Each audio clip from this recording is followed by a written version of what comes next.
বৃষ্টি শুরু হয়ে গেছে, অনেকটাই বৃষ্টি পড়ছে। এই যে দেখো, এই দেখো বৃষ্টি পড়ছে। আমার পদ্মের গাছে এখন চলে এসেছি, কারণ খুব জোরে বৃষ্টি হলে এই ফুলগুলো কালকেই ফুটেছে, এই ফুলের মধ্যে জল জমে ফুলগুলো একদম একদম এটা অলরেডি কাট হয়ে গেছে। এই দেখো অলরেডি কাট হয়ে গেছে।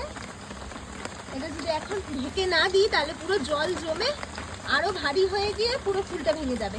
এর আগে ভেঙে গেছে আমার ফুল কয়েকটা, একটু ঝেড়ে নিচ্ছি, ঝেড়ে নিয়ে যে প্লাস্টিক পরিয়ে দিচ্ছি।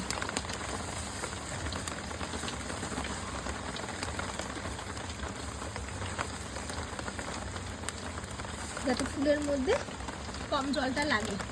এইভাবে সবকটা ফুল আমি প্লাস্টিক পরিয়ে দেবো। সব থেকে তো সমস্যা হয় শিলাবৃষ্টি হলে, তখন পাতাও ফুটো হয়ে যায়, প্রচুর গাছ নষ্ট হয়ে যায়, ফুলের কুঁড়িও নষ্ট হয়ে যায়।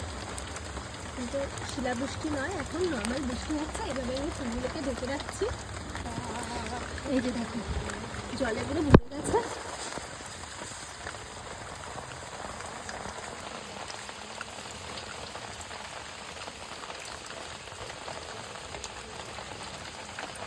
এইভাবে থাক। এখানে এই কুড়িটার মধ্যে আমি একটা এই যে এরকম গ্লাস দিয়ে দেবো। এই যে তোমাদের কাছে এই গ্লাসগুলো থাকবে, এই গ্লাস দিয়ে দেবো, কারণ যাতে এই যে কুড়িটা একটু একটু ফুটতে শুরু করেছে, কাল পরশুর মধ্যে হয়তো ফুটবে, এর মধ্যে জল ঢুকে কিন্তু ভারী হয়ে গেলে ভেঙে যেতে পারে। তো আমি এরকম একটা গ্লাস ঢুকিয়ে রাখবো, তাতে আর জল দিলেও লাগলেও কিচ্ছু হবে না।